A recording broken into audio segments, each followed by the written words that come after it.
Good evening, everyone. Can you hear me okay, everybody? Um, Thank you for coming again today. This is our Stakeholder Working Group number 2 meeting. My name is Andrew Boatwright. I'm the General Manager for the Zeeland Board of Public Works. And I just want to reiterate that we appreciate very much your continued participation in this process. This is a long-term planning effort, and you are going to help guide the decisions that we need to make for the provision of electric service here in the city of Zeeland. Having your perspectives, helps us along the way to ensure that we're pursuing the right questions and considering the things that matter most. So this is going to build on Stakeholder Working Group number 1 meeting tonight. Once again, a lot of information is going to be presented. It's complicated. I'm sure you figured that out if you were partaking of the last meeting or looking at our content on our webpage. So at a high level, the Integrated Resource Plan we refer to as the IRP helps us answer some big picture questions. What resources do we need? Where do we need them? When we need them? How we balance the cost, reliability and risk, and so on and so forth. We're in the process or the phase where we kind of define the assumptions, and they're running models behind the scenes as we speak. We're looking at different combinations of resources, and that could be local resources as well as off-system resources. I want to emphasize that this is a planning process, not a set of immediate decisions. So there's still a lot of analysis that has to take place. And so I think that'll become evident to you in tonight's discussion. We want to encourage dialogue here. It's a nice, small, intimate group. Don't feel intimidated. I know we're recording these sessions, and I'm going to warn you ahead of time so that we can try to capture any commentary for the recording. But I'm going to be holding this microphone nearby if you happen to ask questions or have any comments, okay? So don't be intimidated by that. So you may recall last time Stuart Ramsey was here, he was going to facilitate the conversation. He had some transportation challenges. So we have got to kind of restructure this process, and because of that, one of us, Brad, is going to have to serve double duty. I'm gonna, I guess, I've kind of hit on these issues already, but and I guess with that, we like to start our meetings off internally and sometimes externally with a safety minute. And so you may recall last time we've talked about where the AEDs are and where the exits are. Well, I'm going to repeat that. Exits, there's a lot of them here. You can go to the end of the hallway, you can go in the middle. Don't use the elevator if we've got a fire. A muster point is Cherry Street. I don't know if you're familiar with where Cherry Street, but that's out east here. So if we get into a situation where we've got to evacuate, we want to be able to call on you and know where you are. So we again want to encourage your participation in this process, and transparency is a key part of the stakeholder process. All right, so with that, I guess I'll turn it over to Bob. All right.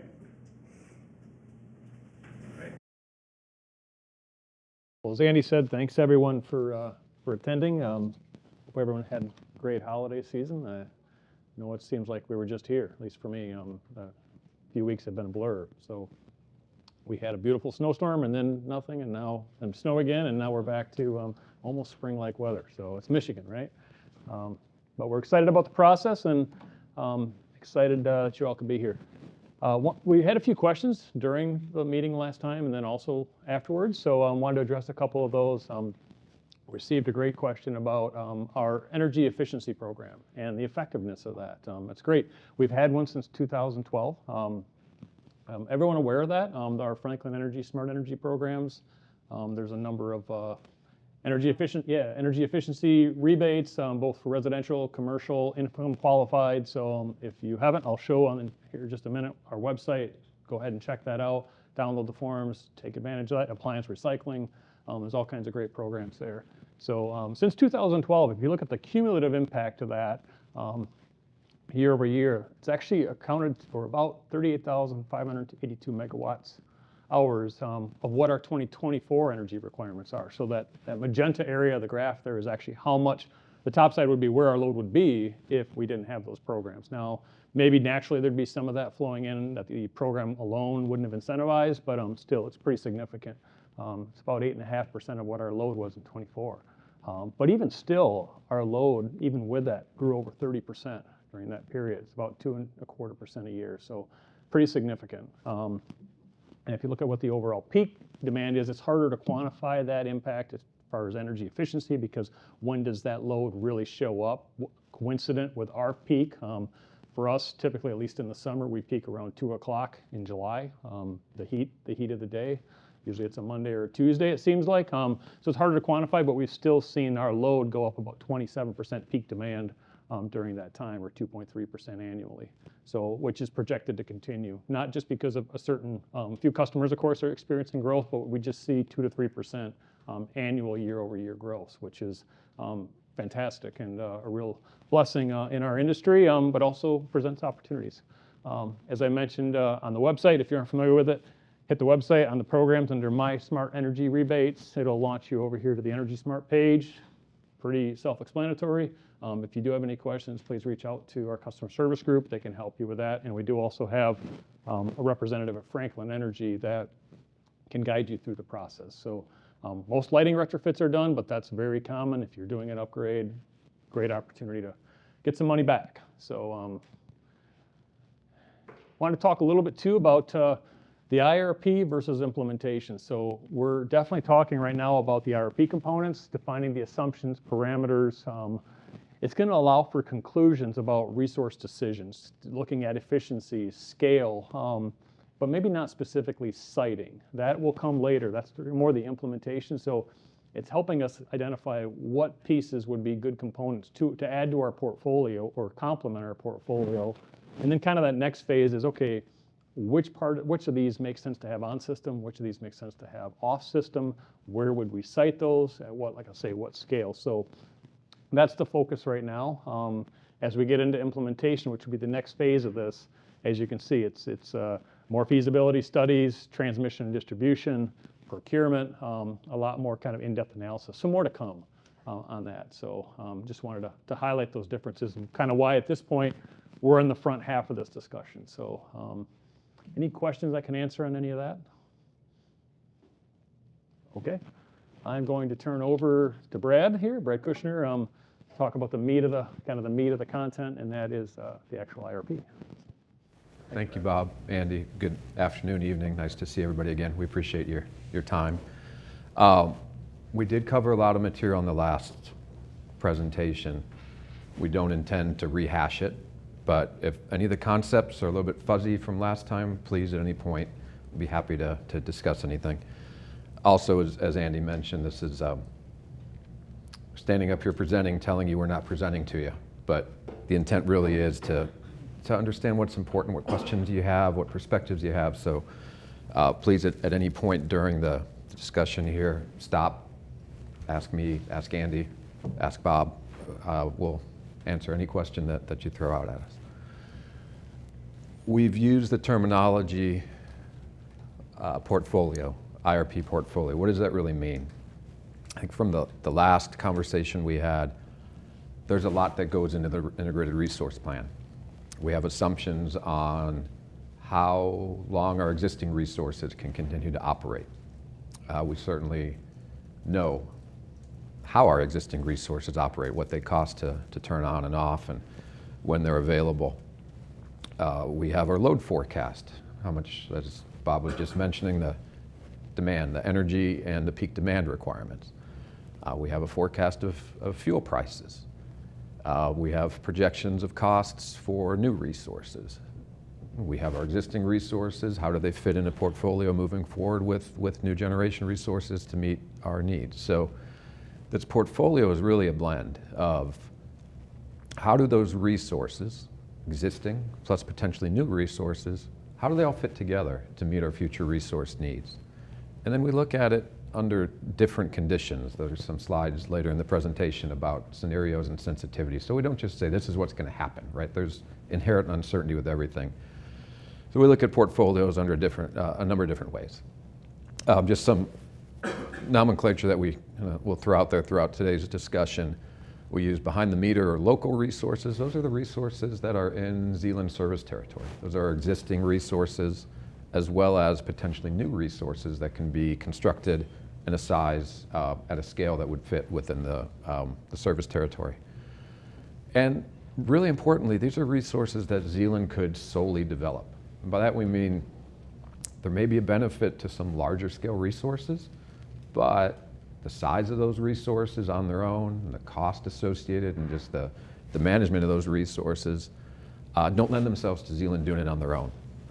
So we'll look at some combination of resources that we can solely develop, and those that are off system, some maybe larger resources that are outside of the service territory, where the assumption would be that we don't know who, but we'd find somebody else to partner with, or find another entity that wants to develop it and sell us a share of that resource. So that's what the solely develop versus jointly development concepts come into play. What do we get out of the portfolios? Well, just this, a comparison of different mixes, resource mixes, on system, off system, utilization of existing resources, new resources. How does that all fit together in a future with a certain forecast of our energy and peak demand requirements, or forecast of fuel prices? How much do these new resources cost, et cetera, et cetera. So we'll have some notes that talk about the different cases that we're going to be evaluating. And you can always look at cost comparisons, but as soon as you start to change your input assumptions, we know our costs are going to change. So what we're really looking to do in those, particularly in the near-term period of time, is provide enough of a robust analysis to say, gosh, we've looked at this 6, 7, 8, 9, however many different ways, and what's common is this type of resource continues to show up in this time frame. It gives us a level of confidence that that's the type of resource that we should be pursuing and getting into that implementation phase that Bob talked about. In the industry, we use the term risk. That risk assessment is looking at it under a number of different potential futures on fuel prices or cost to construct new units or loads, so that if any one thing doesn't materialize or changes from what's projected, we know that doesn't change the type of resource that might be added to the system. Scenarios and sensitivities, the way to I guess, separate the concepts is a scenario is a combination of a number of variables, a number of potential future, if you will. Whereas sensitivities are kind of one variable changes at a time. We have our assumptions on our load forecast. So if we make a change to our load forecast, that could be considered sensitivity. Focusing on the scenarios, the way that this IRP is going to be structured is really the requirements of Michigan Public Act 235, which we went over. There's some notes at the end of this presentation, but at a high level, that changes the requirements for the resource mix that utilities in the state of Michigan have to have. Where does our generation come from? With PA 235, there are requirements in terms of timeframes, as well as order of magnitudes, of getting a certain amount, specified amount of our energy from a combination of renewable energy resources and clean energy, clean being non-carbon dioxide emitting resources. So that this IRP is structured that we're going to look at business as usual as our scenario where there is no mandate associated with complying with the requirements of PA 235. And then we'll look at a scenario where we have the requirements of 235. And what does that do for us? That gives us some bookends, again, to give us some level of confidence that if in the future PA 235 changes in terms of when we need to achieve a certain mix of clean and renewable energy, and or the magnitude of clean and renewable energy that needs to be achieved at any given time, how do some of these resources, are we really making decisions that are based solely on the requirements of 235 being met? So we say bookends because those are kind of the two extremes in terms of telling the model that we use, the IRP model that we use, that it has to meet a certain amount of clean energy and renewable energy, regardless of whether or not it would do that if we didn't tell it had to meet it. So we have these bookends, and then we have the sensitivities within these scenarios where we can look at, and intend to look at, under each of the two scenarios, what if our load forecast doesn't materialize? What if our peak and energy forecast is higher than what ends up materializing 30 years from now, and between now and 30 years? What if it's lower? Same thing with our fuel prices. What if our fuel price projections are too low? What if they're too high? That has the effect of the cost of operating our existing resources, but also that influences the price at which we might pay to purchase energy from the broader market. Costs for new resources, whether they be, we use the term dispatchable, natural gas fired, kind of like the existing resources we have at our sites now, or some larger scale that would be external resources. And the cost for new solar, new wind, new energy storage. How do changes in those assumptions affect our decisions? And then while we have our bookends associated with PA 235 compliance, we are intending to do a sensitivity that falls somewhere in between. We don't know what's going to happen if PA 235 changes. If it does change, we don't know exactly how it's going to change. But some midpoint of changing the compliance timeline as well as the energy targets would further inform our decisions in the near term and longer term, and again, to get the level of confidence that if there is a change with PA 235, somewhere between it going away entirely and remaining as written, we know how that affects our near-term decisions. So I think this is a kind of a good point to stop and see, based on kind of what sorts of deviations to our base assumptions in terms of loads or the cost of resources. Is there any questions on how we intend to look at things, or maybe something we haven't touched on that's of interest that might want to be considered in the IRP? Yes, sir. Just a big picture, I mean, just the variables you mentioned seems like would come up with dozens of possible outcomes. So you have just a fancy spreadsheet to look at that, or is there a proprietary software, or how do you run those things? So we license an industry standard. It's called I'm sorry. Oh, I'm sorry. The question is, how do we look at all these different possible combinations? Is it a spreadsheet? Is it a proprietary model?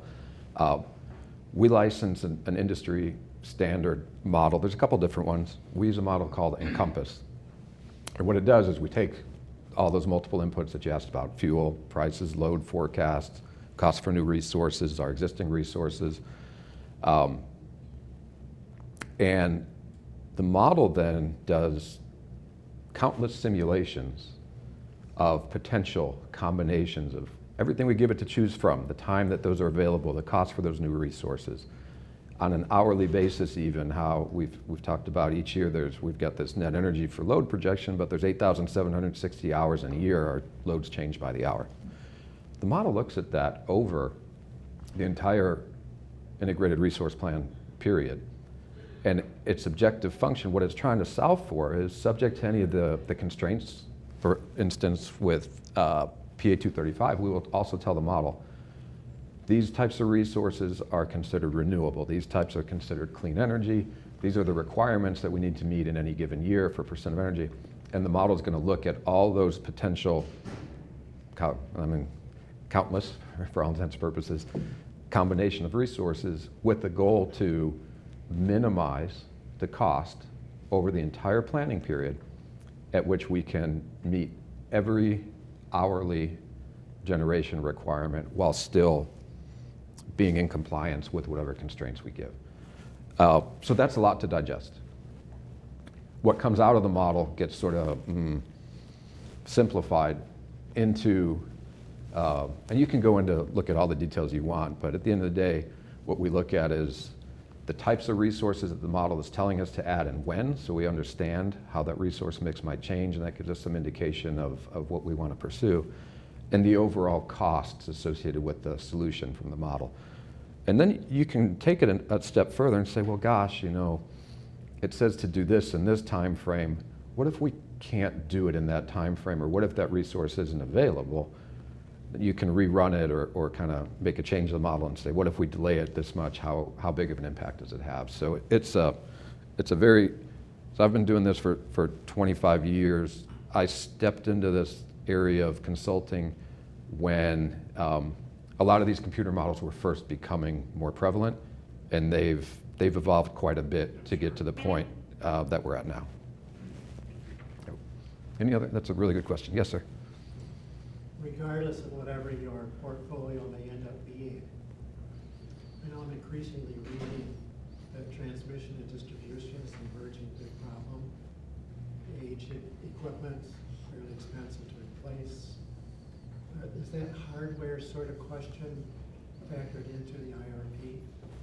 Yeah, so the question in general is, are we considering the costs and the considerations related to the reliability of the transmission and distribution system? The answer is yes, a number of ways. When we're talking about the cost to purchase power off system, kind of that market energy that we're purchasing, it has a component associated with the transmission cost. One of the benefits of the local generation that we have, as well as installing new local generation, is you're not relying on the transmission system to get it here, but you also mentioned distribution, which is an important distinction. Once it's here, it gets distributed throughout the territory. So the investments in the distribution system is something that is under Zealand's control that we're constantly looking at. And as our load grows, we're looking at, even outside of the IRP, what do we need to do to the distribution system to make sure it's reliable? So we can look at it from an economic perspective, and the model will start to look at those trade-offs of, okay, if we build it here, maybe it costs more, but we avoid the transmission piece. But then there's a risk component that is more than just economics. And while we can look to see, okay, building resources from outside the system may look more economic, we can dig into the model results and see, okay, how much generation then is coming from these resources outside of the system? And that transmission risk becomes more of something you don't put into dollars, but to say, well, gosh, if we can avoid the potential of a transmission line issue or relying on other parties to invest in the transmission system to continue to get the power to Zealand, it might be a worthwhile trade-off to instead site something locally if we have a place to do it. So it is both something that's considered explicitly in the economics, and then also kind of a real-world implementation type consideration. Bob, is there anything, Andy, you want to add to that? Yeah, I just would say that when I see our purchase power bills every week, and over the last, I would say, 7 years that I've been at the utility, I mean, transmission is probably the fastest growing part of our costs right now, and will be for some time to come. When you look at all the investment MISO's making, it's going to be significant. So that is a real component that we need to be very mindful of, and in the selection. And the other component, to echo what Brad said, agree with everything there, but behind the meter also adds an additional level, I would say, of reliability, because it's on system, so, and provides a little bit of a longer term hedge with a little bit of our own control of that resource, as opposed to, and we're still at the mercy of fuel prices, of course, but there's it's a complex dynamic, but I think has served us well in the past, and I think is something we're very keen to continue. So, did that address the question? Good. Okay, thank you. All right. any other questions related to what we intend to look at before we get into everything that goes into looking at it? If not, we'll move on. Thank you for the questions. Okay, again, we had information related to MISO. MISO is the regional entity that serves the area, and utilities feed into it. We get some power from it. We have planning requirements that we need to meet because we are part of MISO. I'm not going to go through this in detail. There was a similar slide at the last presentation. One of the, to me, really interesting things about doing the IRPs is we learn a lot about other entities' perspectives on things. And one of the things we've been trying really hard to be consistent with is how Michigan Public Power Agency, MPPA, views a lot of these considerations, because we interact at various levels quite a bit with MPPA. So we've had a lot of discussions with MPPA. We've dug into MISO requirements, and someone made a comment before, I think it was you, made a comment kind of coming in, paraphrase, well, this is really interesting, there's a lot that goes into it that I had no idea about. Was that a fair way of care? Our goal in running the utility is so you don't have to worry about it when you turn your lights on, right? But there is a lot that goes into it, and everything's been changing very, very rapidly, particularly with new types of generation coming on in larger amounts to the system. MISO's, like all the other regions lately, has seen a big increase in the amount of wind and solar on the system, and changes in the dynamics to the system associated with that. So MISO's planning criteria, they're continually evolving. They're changing over time. And we need to account for that in the model. The nice thing about the model is, well, we're picking a year where we kind of see it, a need materializing that we need to solve for. And we know that in this case, MISO has some reserve margin requirements that go through PY as the planning year. It's a MISO terminology.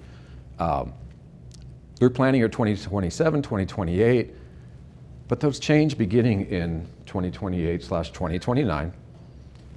So the reserve margin requirements are going to change in the 2028-2029 timeframe. But in addition to that, because everything is dynamic, you can't just change one thing, the amount of capacity, that accreditation that goes from, okay, if we build something, there's a stamp on it, it says you get this many megawatts. Well, what does MISO really count towards meeting load requirements in a given period? That's where that accreditation comes in. So MISO's accreditation values are changing in the 28-29 timeframe.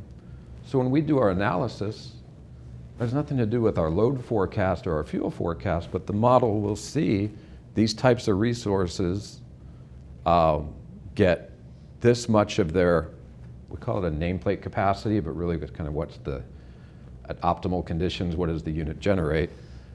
Those get reduced for these accreditations, and then they get counted towards our peak demand plus our reserve margin requirements. So even since the last presentation, which is about a month ago, we've had some clarifying discussions with MPPA and understanding a bit more about what MISO is moving towards. And we've refreshed our assumptions on how to count capacity towards meeting loads and how to account for a reserve margin beyond what we showed last time. So again, we're happy to talk about this in more detail. It's a lot of numbers. The intent was just to facilitate the discussion of how things change within the planning world within MISO.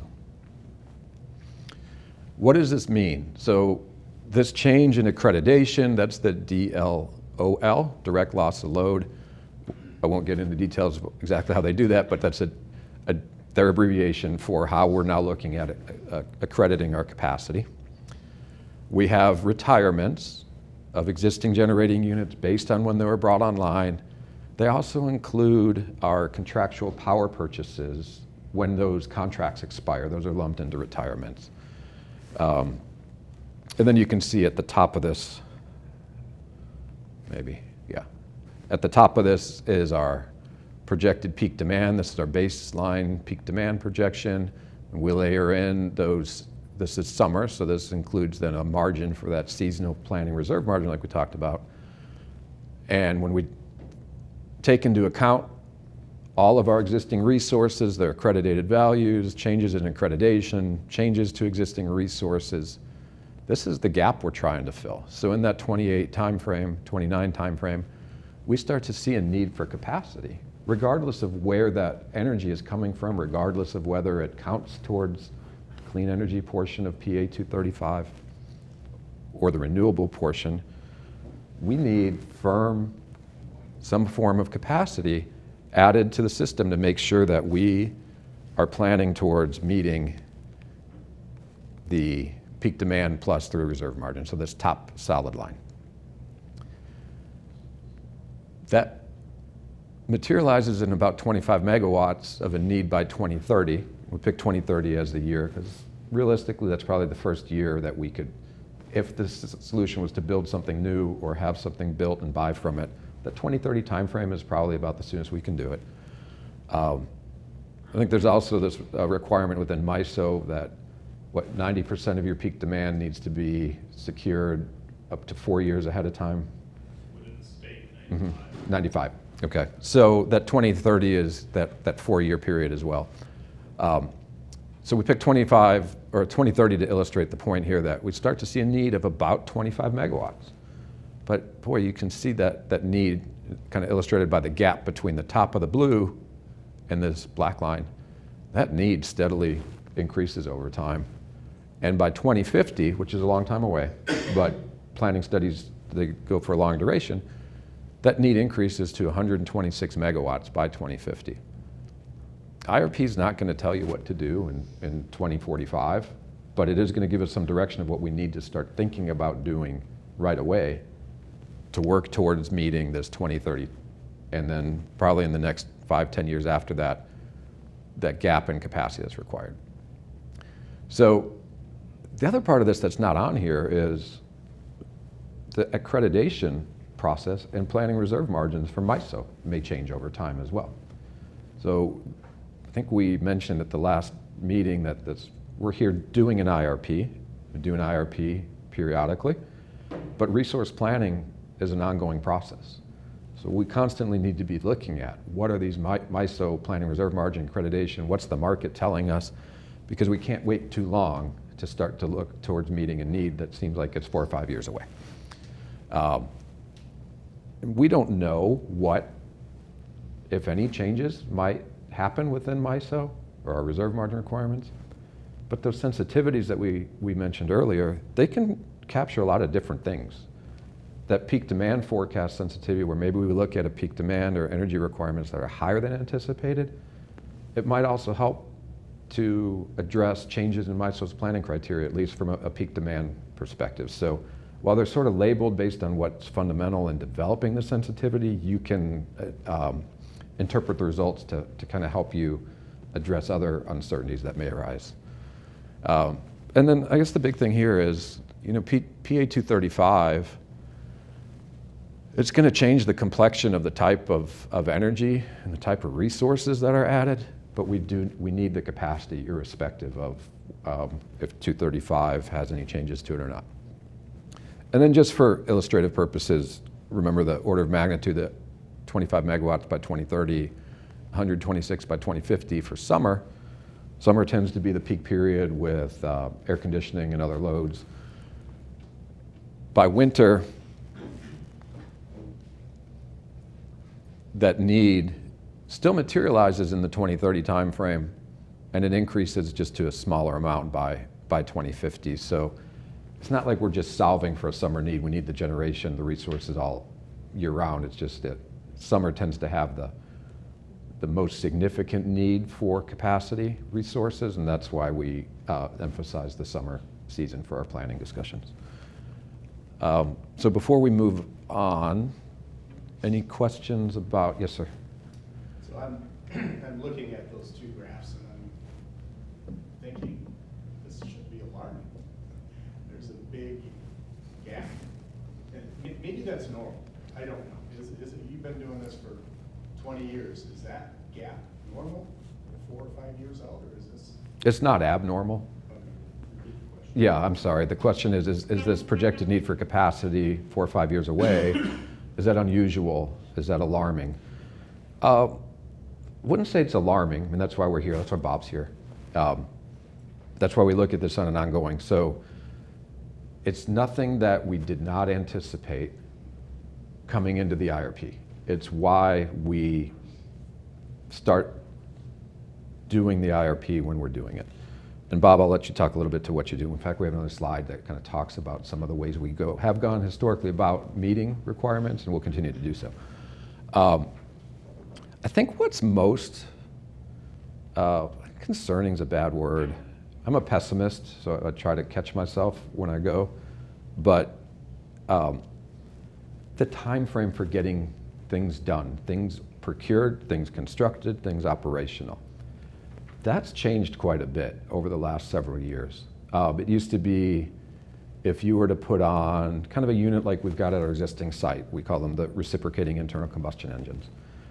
Maybe it takes a few months to get it delivered, and a year to construct it, get it, 18 months total, right?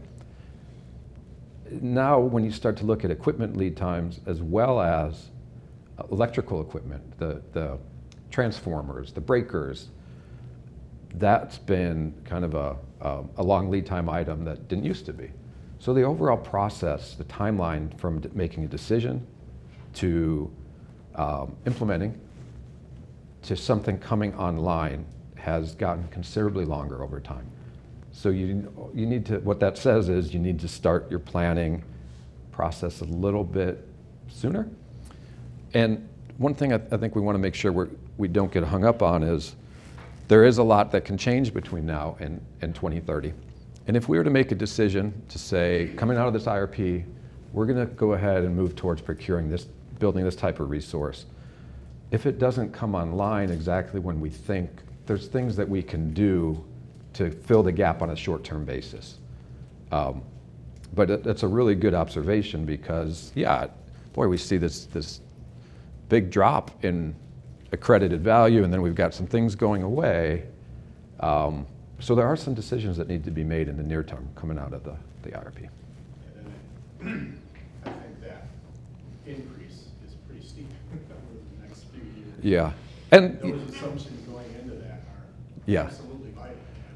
And You're going to be making huge decisions based on that. That's right. And some of this need is further out. Is stuff that Zeeland has a little bit more control over. We pick dates based on expiration of existing contracts or reasonable expectations of some of our existing units are getting a little bit old. When do we think? But when those things are in your, the existing units that we own or in our control, you could do a little bit to extend the life, potentially if you need to. There may be provisions for some of these contracts that are expiring to extend them, and maybe it's not ideal, but it fills the gap. So there are some things that can be done, but yeah, you can see it. The driver isn't what's happened, at least in the near term, isn't units coming out of service or contracts expiring. It is the accredited value and this projected increase in peak demand. Maybe this might be a good time to transition to this slide, but go ahead, Bob. Yeah, that projected increase, if you go back, Brad, also includes, and correct me if I'm wrong, but some of the projected new significant load within the community that we're expecting.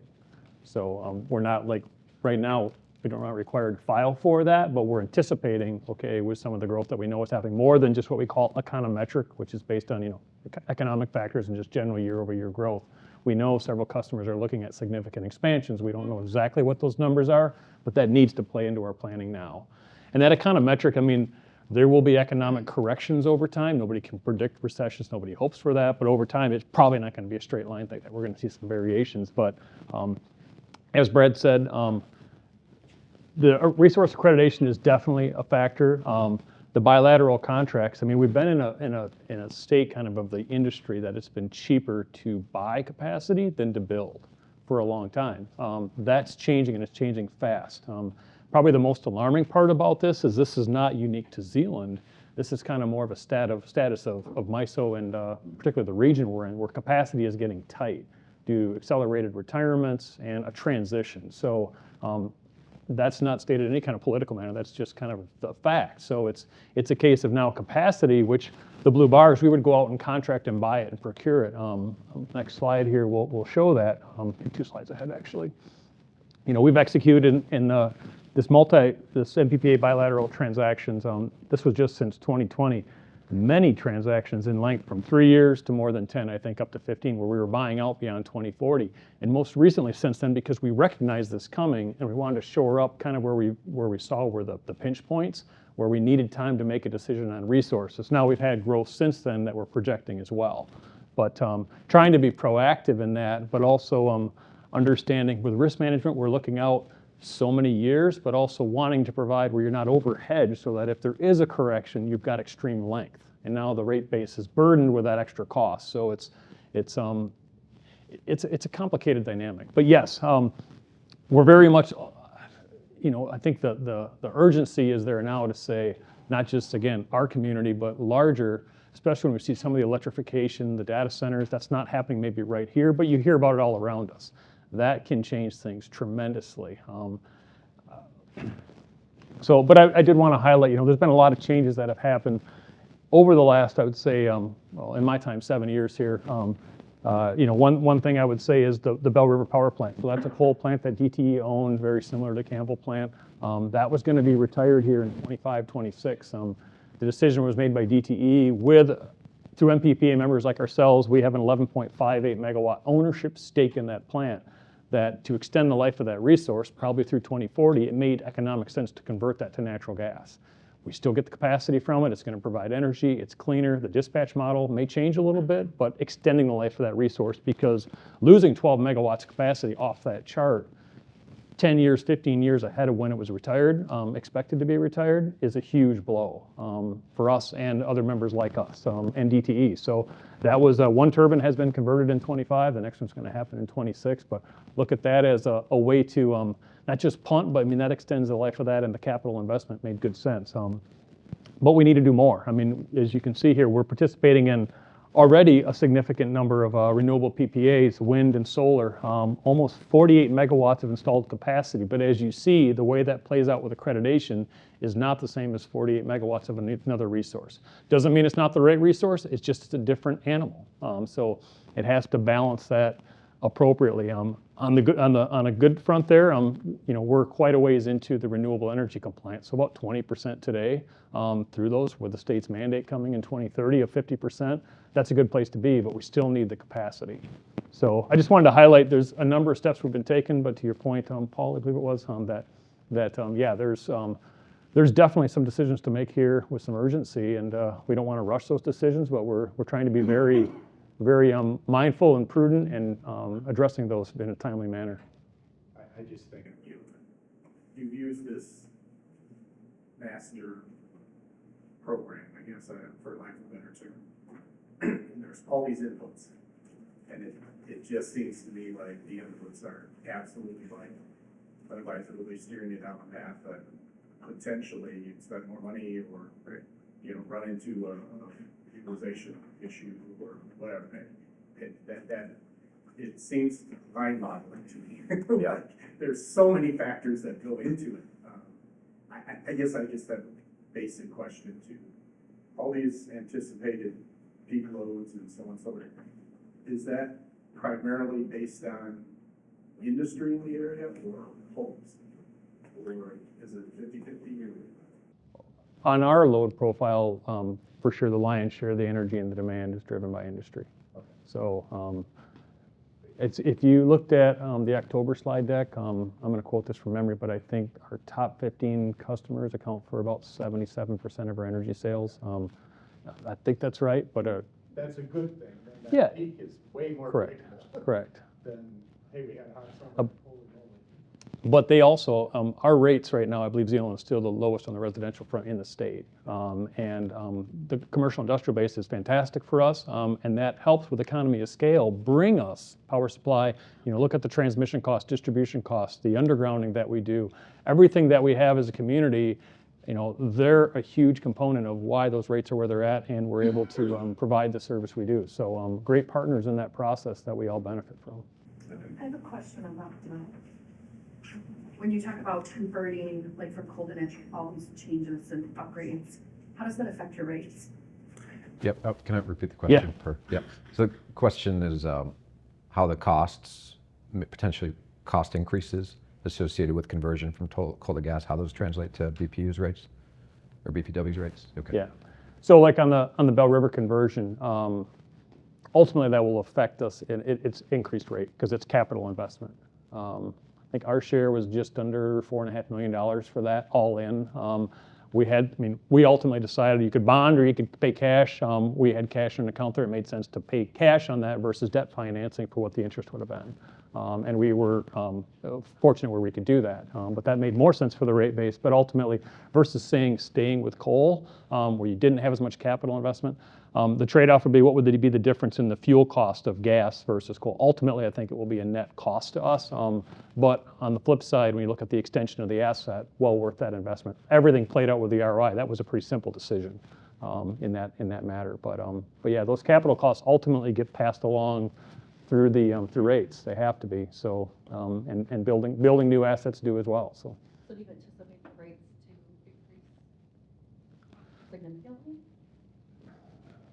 we'll talk about that a little bit further in the slides, but I would say with large new scale capital investment, I don't see how they can't. And again, that's not obviously we want to keep the rates as low as we can. That's a Zealand objective. That's a utility objective.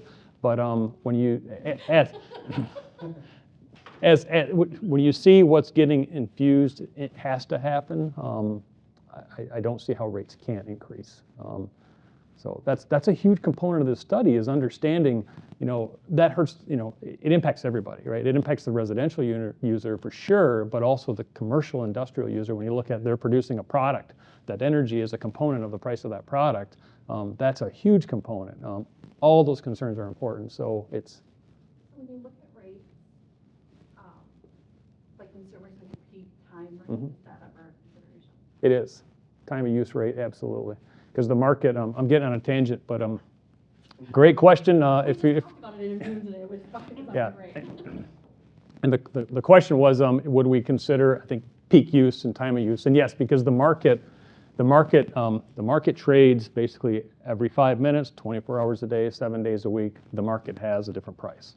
So there's a day-ahead market where you basically say, this is what I want to forecast I need, and whatever we've not already hedged, we shore up in the day-ahead market that sends signal to generators, us included, of what we need to generate. In the real-time market, what people actually use and that disparity between real-time and day-ahead will set what the real-time market is. So if we overbought, we're selling back to the market. If we underbought, we're taking from the market. So yes, during those peak times, you pay a premium, particularly in the summer and the hot weather. You pay a premium for that. So we socialize that essentially across 24 hours a day, 7 days a week, and to get an average rate. But I think at some point, because there'll be greater dynamics there with on-peak and off-peak, that those pricing signals will go to the customer so that the customer can make a decision on how they want to use energy and when they want to use energy. Can I ask a question on time of use rates or meters in this Zealand? They're all capable of managing time of use? Yes. Okay. We do have automated So the meter infrastructure is in place? Correct. Okay, good. I appreciate the comments and questions. I don't want to interrupt. I wanted to circle back to two things I think, Paul, you alluded to or came out of the discussion with you. A lot of variables and input assumptions. I think that really speaks to the necessity to look at all the different sensitivities and scenarios we look at. Again, we don't know what's going to change, but if we can look at it enough different ways to capture a whole lot of different what ifs, and then we know that this type of resource in this general time frame is showing up as a new resource addition, regardless of how many, and all the things we looked at, it gives us a level of confidence that that's the right thing to do. Now, with rates, when you get into the implementation, sometimes the implementation stuff starts to be more driven by rates, how you finance a resource, right? The exact time you put it in. Even if it might be more economic to build something a little bit bigger and grow into it, that may have a different impact on your rates than kind of spreading out your capital spend. So that all I think gets considered in the implementation phase and maybe not necessarily as kind of an explicit output of the IRP. I guess that's another way of saying kind of a rate study, a rate impact analysis is something that is done separate from the IRP. But when the IRP, the objective function is to minimize the system costs, it's kind of implicitly saying, yeah, it may cost more over time to serve increasing amounts of load. How can we minimize that incremental cost to our customers? And then one other thing, just to put some context around it, on this slide, when we talk about these joint-owned projects and PPAs, those are good examples of the external resources that mentioned on the previous slides. And to put it in context, AMP Fremont is a 500 nominally, 600 megawatt. How big is that unit, roughly? 700. Okay, so it's a big unit. And we're capitalizing on at the time, and it's still, everything's relative. Relatively lower cost per unit of electricity to build and operate that resource. Less fuel consumption, so less risk to fuel price increases. Higher efficiency means lower carbon production or emissions per unit of. So all these benefits of that system, or of that type of resource, you couldn't build a 7.06 megawatt unit and get that. So that's the real value of, yeah, it's external. You got the transmission piece. Same thing with Bell River, especially as maybe you had an option to not participate in it once they were converting it. But where else could we get anything at that scale, at that efficiency, that's already on the ground and there's no risk of construction cost, building a new unit. So those are all of the factors that kind of come into play when we find out we have some opportunities to participate in different things and the benefits that they bring to the system. Yes, I'm sorry. Yes, sir. Just out of curiosity, how does energy storage systems relate to this? It's not a generating source, so. Yeah.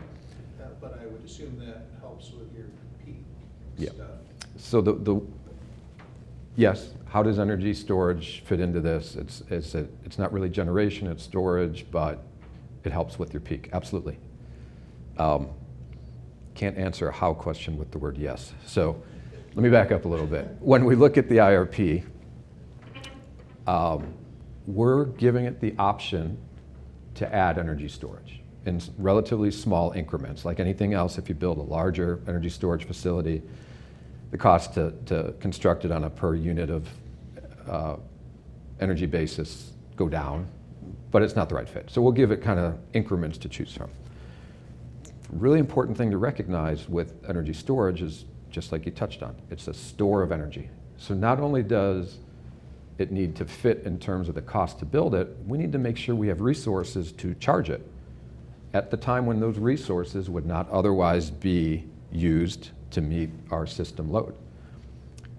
So the model will look at, and I think we're using 4-hour energy storage as a proxy. There's a whole lot of evolution right now in energy storage to 8-hour batteries, to 12, to even longer. And it's a very simplified analogy, but we think of our phone.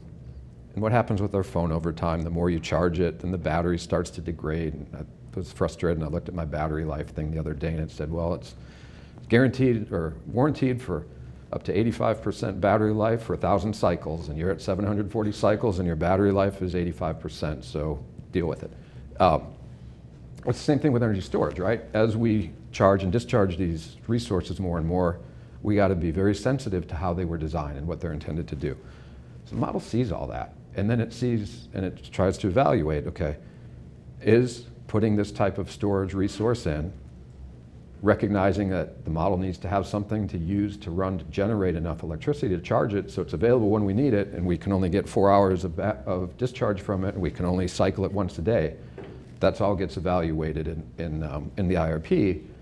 And if energy storage is something that shows up as a new resource, we've looked at it in a manner that takes all those factors into consideration and not just says, oh, well, it costs this much to build and then it's free energy. Because it's not free energy. You need to charge it to be able to use it. Does that address it? Okay. Any other questions? Did you have a question, or were you just helping? That kind of involved what I was thinking too. I'm thinking about the demand. All of a sudden the demand goes up, spikes, and you need to draw power from somewhere. And 50% of your supply is solar. Yeah. and it's a cloudy day, or it's a still day and the wind's not blowing, where do you get this power from? That's where do you get the power from when solar, wind aren't generating? It's not windy, or the sun isn't right for solar, to simplify it. That's a very important consideration. And we talked about the accreditation values. That accreditation values are intended to account for that on a capacity basis, but we need our energy to serve load. And when we model the IRP, we make assumptions that the wind is available these hours of the day at this magnitude, or a solar resource provides power increasingly from 7 in the morning to 3, and then drops off, and it changes by day, by season. With energy storage, one of the things that the model is going to look at with energy storage is the ability to kind of back up that solar. But we're still assuming that our assumption on when solar is generating. So that as we get more and more solar onto the system, or wind or intermittent resources that we can't turn on and off whenever we want them, looking at variations in when those resources are available is important. But we're also at a point where there's been enough solar on the utility systems in the region, and we have historical where those projections of generation from solar and wind from a long-term planning basis are pretty well informed. But on any given day, we don't know what the weather's going to be. So that's one of the things where the operational folks always need to be looking and seeing, okay, what's going on with the resources? What can we turn on and off if we're not getting generation from where we think it is? And that's one of the benefits of those on-system, the local generation resources, that they may not operate very many hours throughout the year. I forgot last meeting, we talked about kind of the relative utilization of those units. But boy, when you need them and they're there, they provide extreme value to the system. So even as we get into a future where generation from those resources goes down and down and down, because maybe from PA 235 or because fuel prices, whatever the case may be, we want to maintain those so that we can flip the switch and turn them on and run them for a few hours when we need them. And that's that value of the on-system generation. Okay, so, but if the government's saying that you have to have 50% of your power from renewables, and all of a sudden it spikes to the point where you have to fire up a gas plant, and you go above that 50%, are there going to be penalties involved with that? It's going to make power even more expensive? There's a lot in that question. So the question is, if the government's telling you need to have some level of renewables and you don't achieve it because you need to fire up your non-renewable resources to meet your demand, is the cost of power going to go up, and are there going to be penalties? I don't know that there's a monetary penalty with not complying with PA 235. The intent, though, as a utility is, and I say 235 because that's the requirement on clean and renewable energy. The intent is that you plan to comply with it. It's on an annual basis, as I understand it. So there could be periods of the year where you need to deviate, but you're operating the system, Zealand's operating their system to serve loads in real time. I don't know that we'd say, gosh, if we turn this on for 4 more hours, we're going to be less than compliant with. I don't think that's going to happen. My guess is, and this is speculation, if any utility is having similar issues that isn't extremely overbuilt towards having a whole lot more renewable or clean energy on their system, it's not just going to be Zealand having the same issue. So I think that's kind of an important thing of what are the ramifications of not complying with it in any given year. And the open dialogue, we have our MPPA, our Joint Action Agency, where all this stuff sort of gets communicated, and it wouldn't come as a surprise if it's weather and other factors that are contributing it. If you don't if you fail to plan to comply for it, I think that's probably the bigger concern or issue. But you're absolutely right.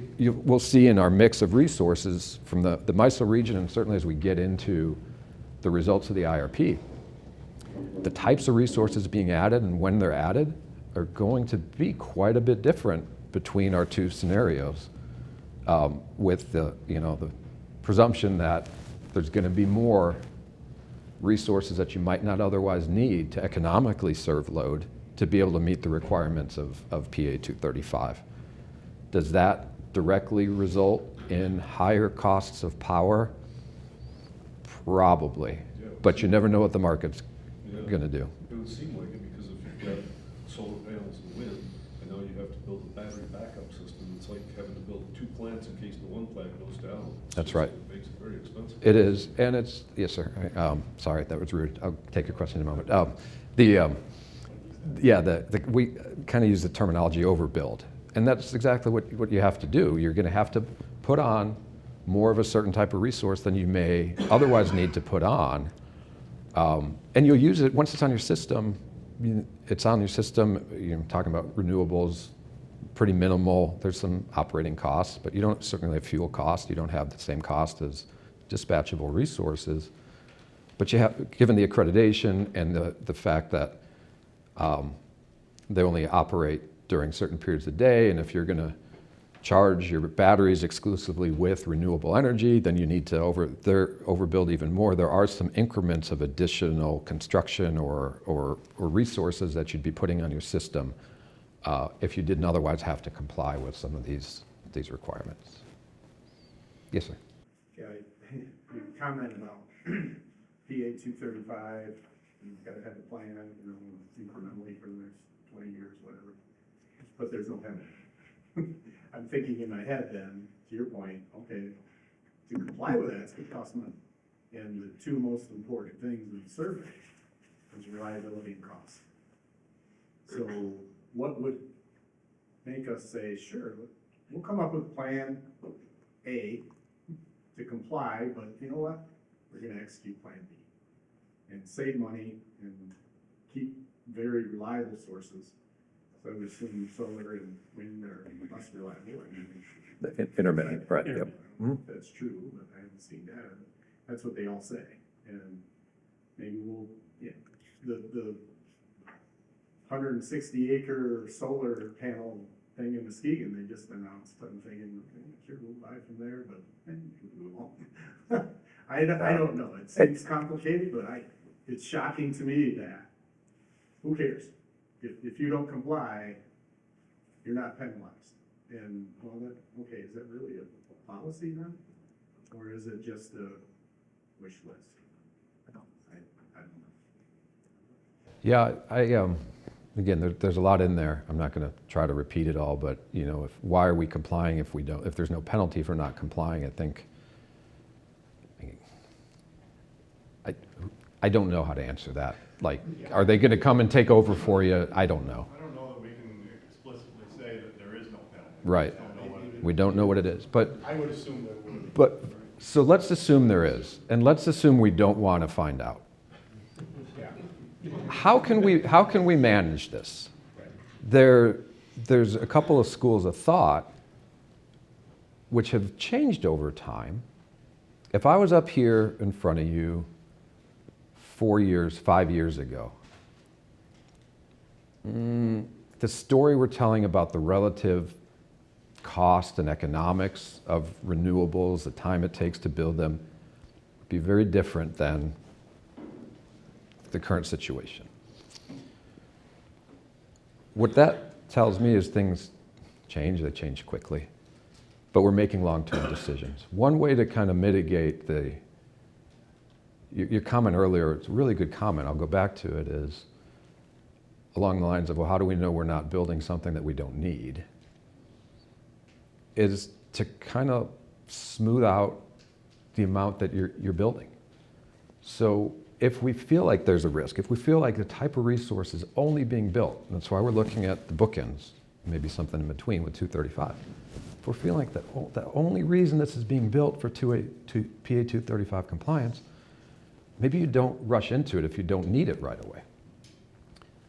Trade-off of that is, well, gosh, maybe you can find other entities doing it and get a piece of a big one. Siting aside, they find a place to do it, you get the transmission, and it's more economic than doing it. So all those things really come into play. But when when the cost of renewables were incrementally orders of magnitude lower than I think we're seeing now in the marketplace, there was probably more appetite to do as much as you can, as quickly as you can.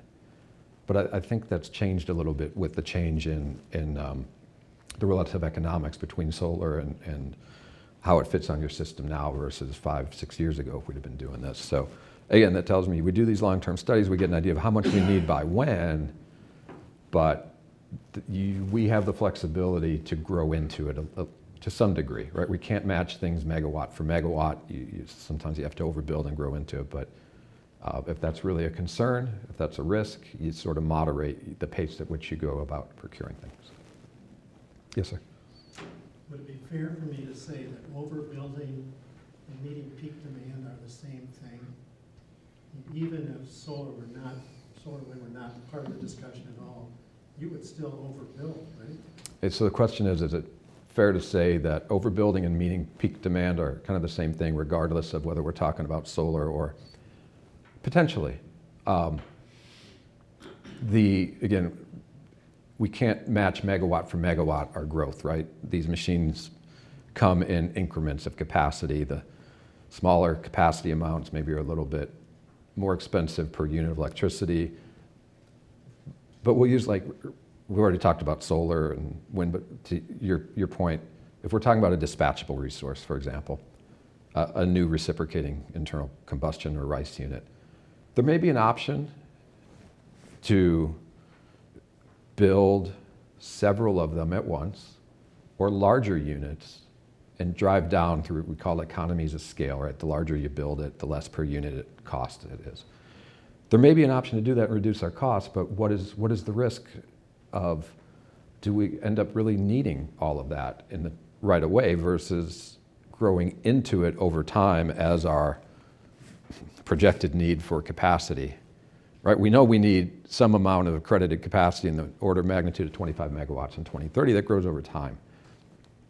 Would we be suggesting that we're going to put in, whatever this is, 70 to 140 megawatts of them instead of 25 megawatts in 2030?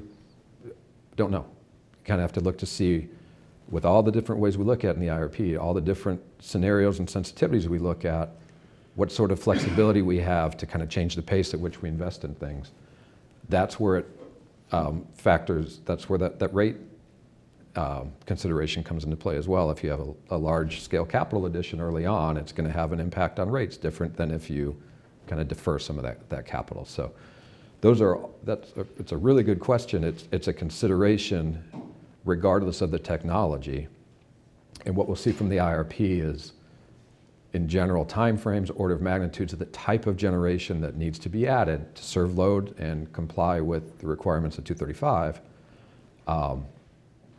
But then the granularity of how much we install by when is an implementation, a decision that comes during the implementation phase. Good questions, very good. Yes, sir? So maybe in general, okay, I think in business you have assets. You need to sweat those assets, so to speak, and run that 85%. Here, you've got these peak loads. So if you're creating all this energy internally, well, you're not sweating assets for a long period of time. However, I think in the last meeting you talked about we buy energy from out east and other companies. Do we sell energy to others to sweat those assets and get capital? Like outside of Zealand, I guess. That's the question is, do we sell energy from our existing resources to the market? Mm-hmm. On a daily basis or annual basis, I mean, so for example, let's say a solar project is overproducing on a weekend or a holiday, that energy then gets sold back into the real-time market. So yes, it does, but not like, yes, naturally, not necessarily like speculative. Now, if we're long, let's say, on capacity in a position, and there's a couple here in the near term, we're actually have some extra length because when we executed a long-term deal, we had to take some in the near term to get really what we wanted in the long term. We will sell those back to the market. But that's capacity. Typically, we're not trying to intentionally do that on either front with energy or capacity. But real time, yes, it does execute like that. So What I'm saying is, we aren't speculating correct. like overbuilding or, having more energy or capacity than we absolutely need. So that is to say, expect that we'll have a revenue from sales of Correct. that power. That's just not on our model. It's too risky. Yeah, and that's typical, particularly for all utilities, municipal utilities, and it even comes down to financing. If you're demonstrating that justifying a resource based on market sales, it doesn't. It's for a municipal utility. It's not a good story. Yes, sir. Just out of curiosity, could we have a on-resource generating capacity that is partially owned by somebody else to achieve some of that economy of scale? Yeah, the question is, could we cite a larger resource on system and let somebody else own a portion of it? Because as long as we have a site for it, and that there's the transmission piece, I don't know. I don't want to. I'll let you speak for Zeeland if there's anything in specific to Zeeland that prohibits us from letting us partner with somebody on something that we host. No, I think within certain parameters on scale, and I would say that's something that we're definitely considering, and it would probably be, if that came to fruition, it'd probably be like through MPPA, where it's other municipals that may be partnering us with, have similar needs that be partnering in that resource with us. So give us some opportunity to build something of larger scale and help also manage some of that risk and have multiple communities possibly benefit from the value. I would say the additional value proposition we would have is to be on our system. So we could be operating on behalf of other members, but also we would see firsthand some of the reliability aspects. So. Okay. I'm going to just kind of glance through this slide. It introduces the different options that the IRP is considering. I think we've talked about most of these concepts, so just to touch on the highlights, dispatchable, those are the ones that we can turn on and off. We can run as we want. In this case, you'll see there's new natural gas-fired resources that we're looking at, and then new nuclear in the form of small modular reactors. Renewable, those are the intermittent resources. We're looking at solar and onshore wind. And then energy storage. We have an energy storage option. We use the term battery energy storage system, or BESS. I think we talked enough about what local versus and solely owned versus external and jointly owned. There's a lot on this slide. Again, not going to go through things line by line, but we have the model, of course, is going to want to know how much capacity each resource, how many megawatts are we building, and then it'll apply the accreditation values to it that we've talked about. This is representative of the total size of the resource. We're not looking at Zeeland taking 300 megawatts of a combustion turbine. We'll see on the next slide, though, why we have it on here. Or 500 megawatts of something akin to the AMP Fremont Energy Center like we just talked about.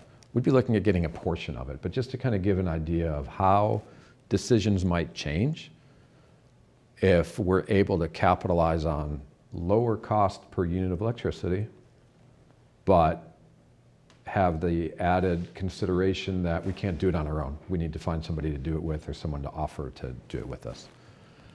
It's important, this is what the model sees. There's kind of flags in the model.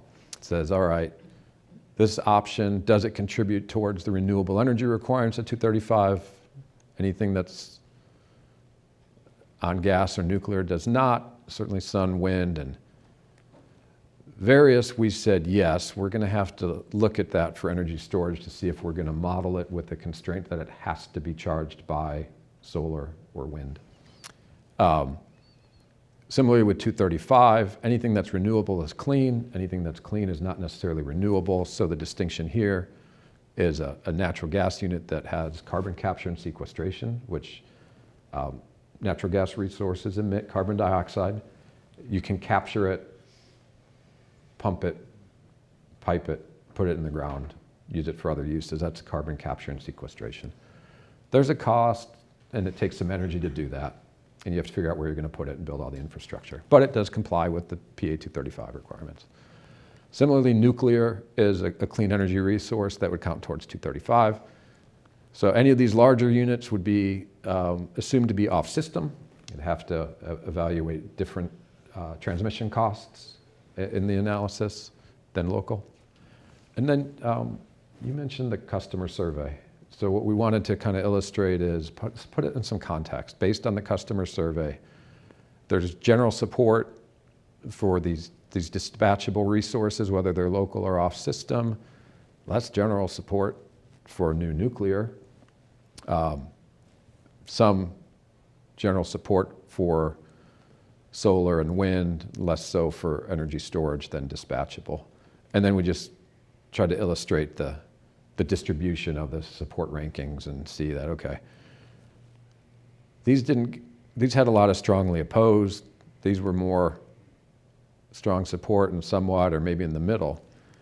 One thing to recognize, and you're more familiar with the survey than me, so please jump in, is that survey didn't necessarily specify the scale of the resource. So would the support be different if we were talking about putting a battery, say 1 megawatt, 2 megawatt battery at an existing substation, at an existing piece of land that's already just hosting electrical equipment?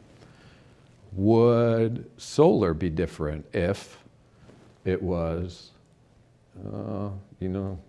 15, 20 acres of land that got you 3 or 4 megawatts of solar? Is that different than the dynamic of, you used a 160 acre as an example, or putting a 50 megawatt battery out somewhere? So I think that local community installation support, the customer survey is helpful, and it's something obviously that we're considering, or we wouldn't be showing it, we wouldn't have done the survey. But there are some nuances to it, and would there really be strong opposition to putting a packaged battery out by a distribution substation?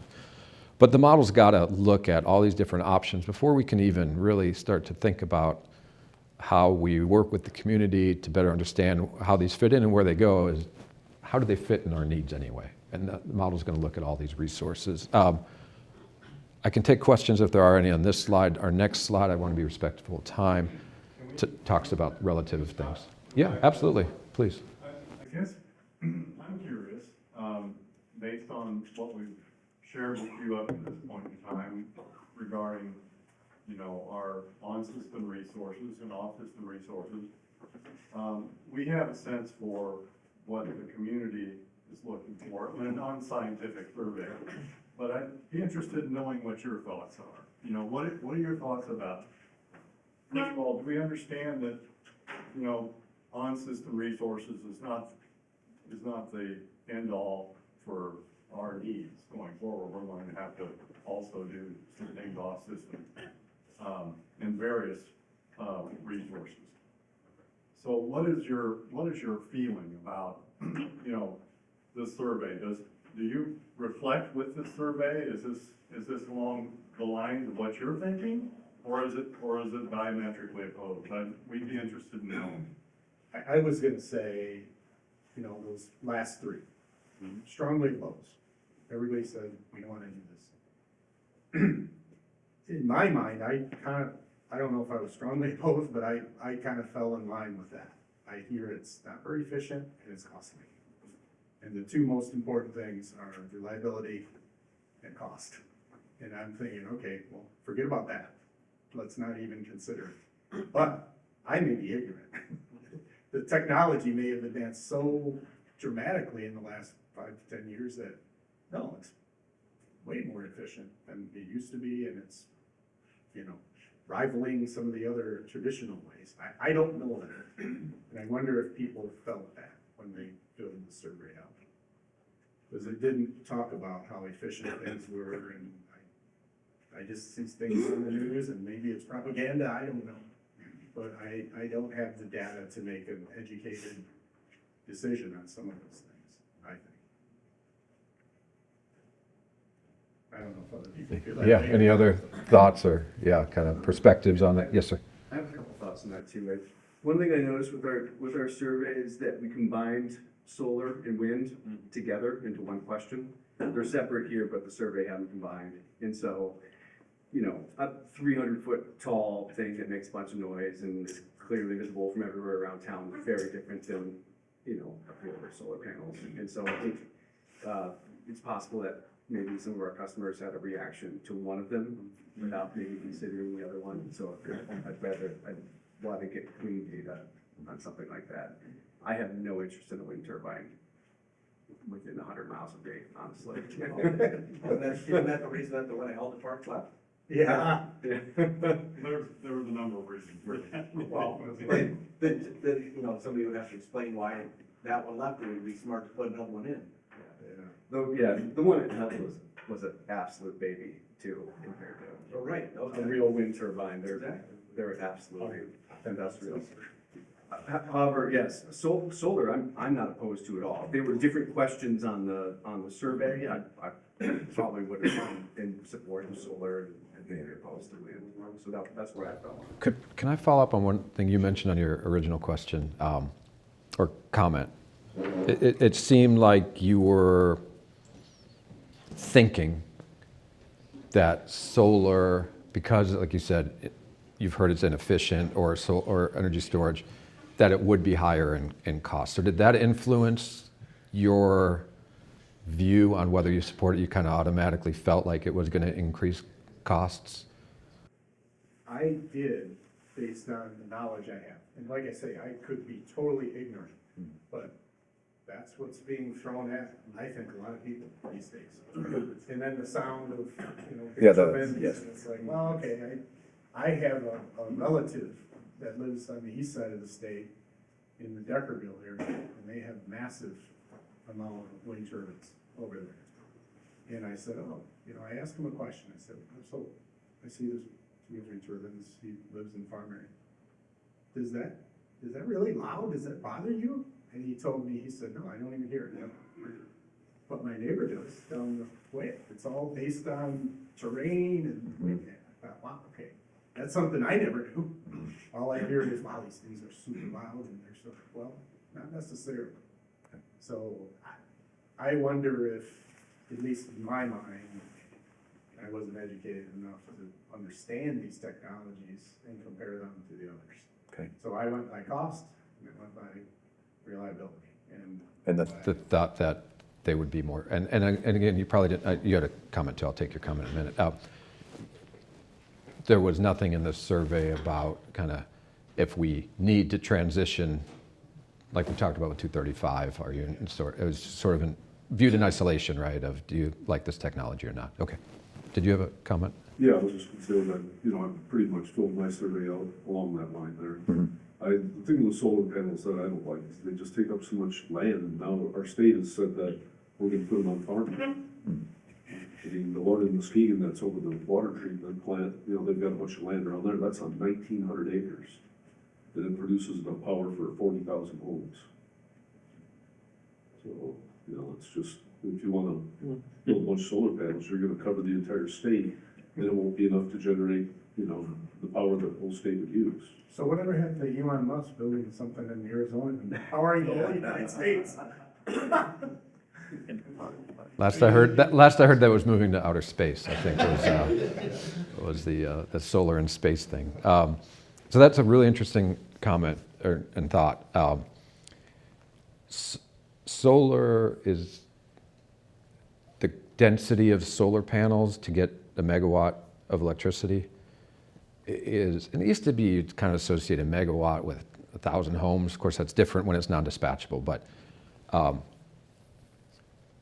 putting it on that land at the treatment plant versus a different site, you probably can get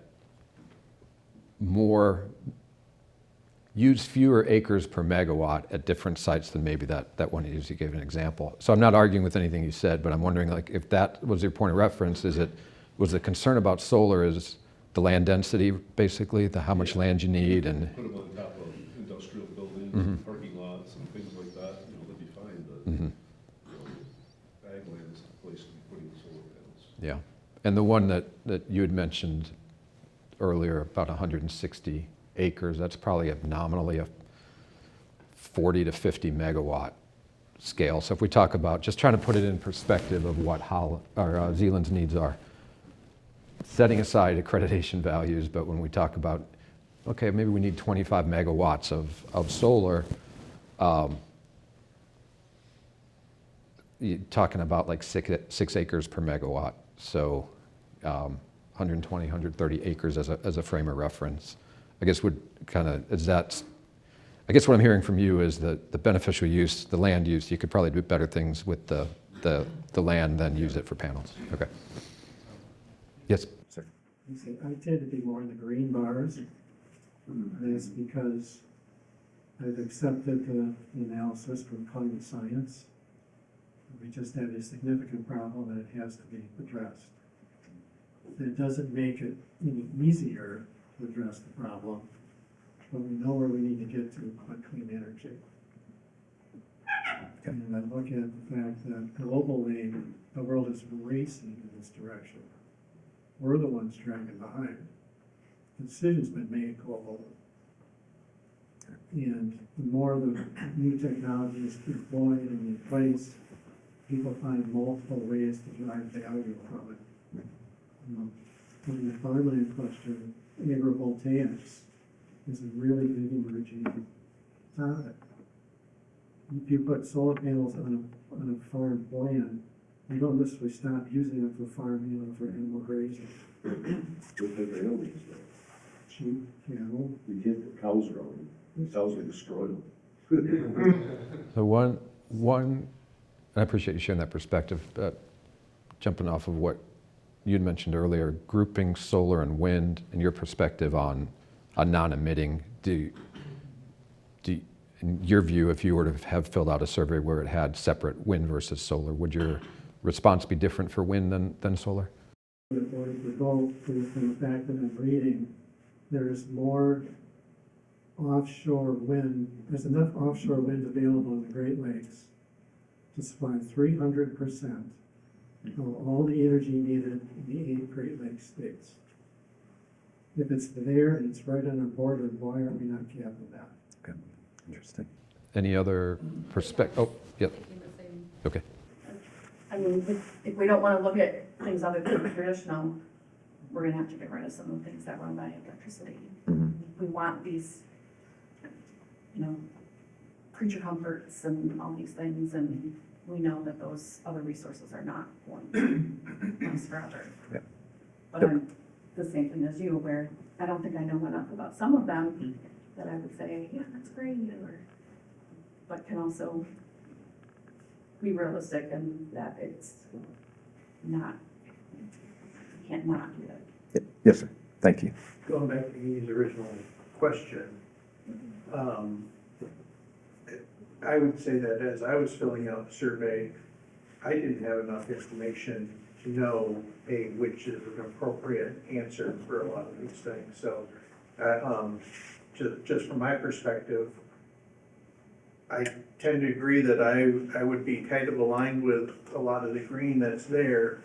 My viewpoint right now, though, is right now as a community, we are reaping the benefits of decisions made 20, 50, 100 years ago in Zealand choosing to go down this path that we have. So my viewpoint would be is I would like to see a decision that is leaning more towards a local resource versus investing in another power plant someplace else, of whatever type that is. But I also agree, I don't want to windmill over the top of my head. Yes, sir. I'm intrigued by the solar energy, and I hear some of the concerns.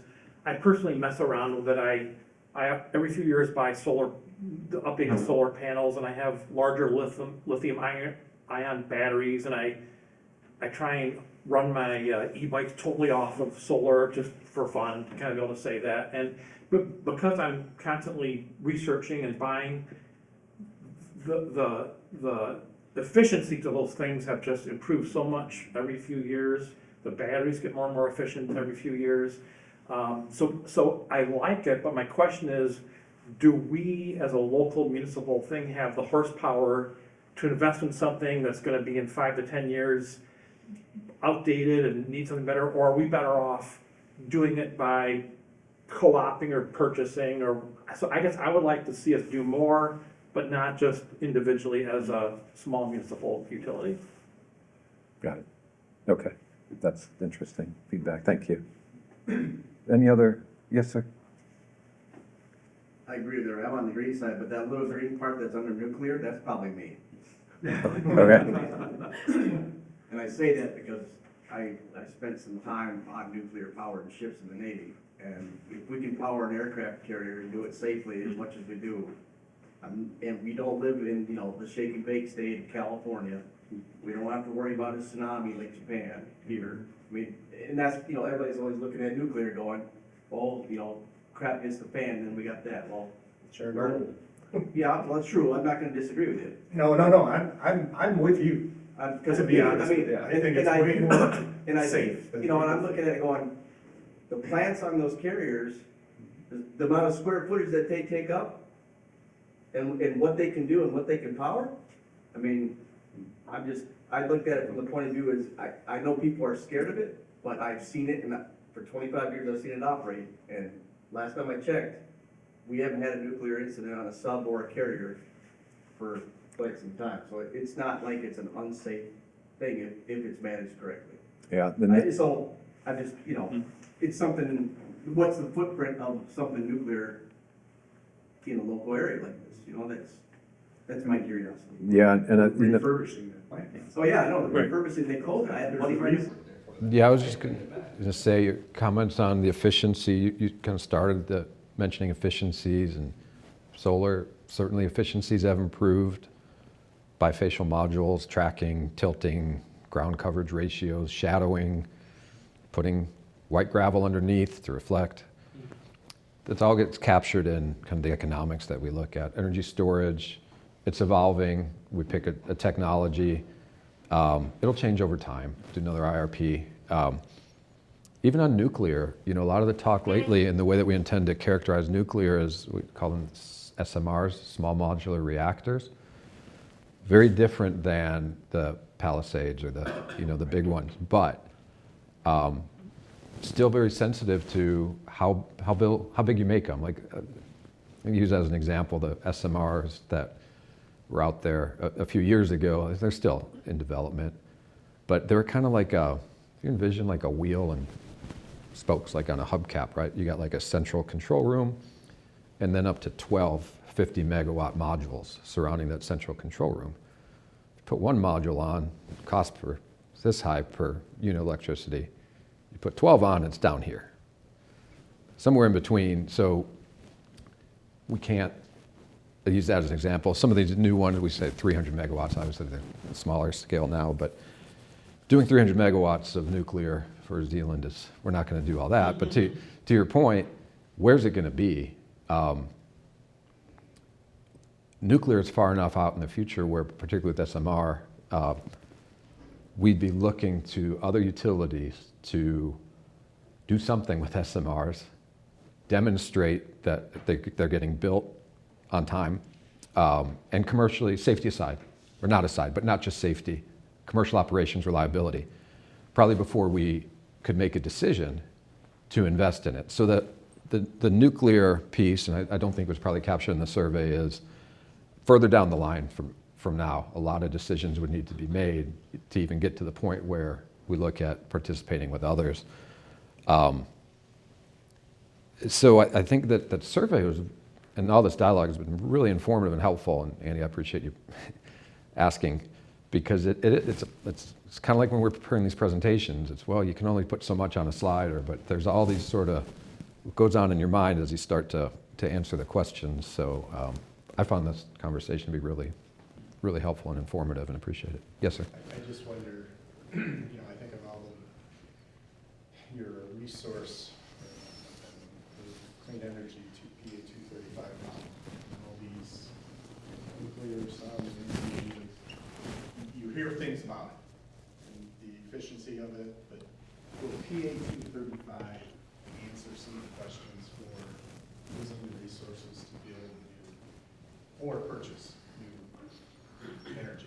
Because to meet that, it looks like we're gonna be down in those categories Yeah. and be forced to do it. Is that true, or? But to a degree, so the question is PA 235 going to tell us what we need to invest in and when? To a degree, but until we do the analysis, again, we don't know what resource additions and the timing of those additions are driven solely by 235, which is one of the reasons I don't think we're looking at with and without 235 to hold up a sign and say, it's going to cost this much more. I hope that's not what we're doing. Or it's going to reduce costs by this much. But instead, give us an idea of what is driving our need for these new resources. And it may be that some amount of solar or energy storage or new recip engines or whatever the addition is part of the mix regardless of whether we're trying to meet the requirements of 230, particularly in the near term. As the 235 requirements grow over time, we're going to need to add more and more and more. So I think there's going to be this blend, which is why we're doing the IRP, but this blend of types of resources being added, somewhat dependent on what we can go and find potentially partners to do, but we know we need to do something to serve our loads. And it's going to be a mix of resources that are influenced by meeting the clean energy and renewable energy requirements. But I think that influence is probably going to be more prevalent in later periods of the planning process. And the good part about that is we'll be several more years down the line of understanding the technologies and what our load requirements really are, and if anything has changed before we need to commit to those longer term resources. I know we're tight on time, so I want to go pretty quickly, but also I don't want to go too quickly if there's something that we need to circle back on. So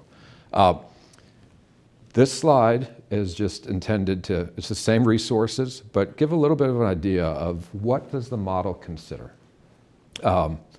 And what are the trade-offs? So I'll just kind of pick the categories that we've talked about: fuel type, the size of the resource, net heat rate, British thermal units per kilowatt hour, higher heating value. That's only applicable to natural gas, and nuclear is nuclear.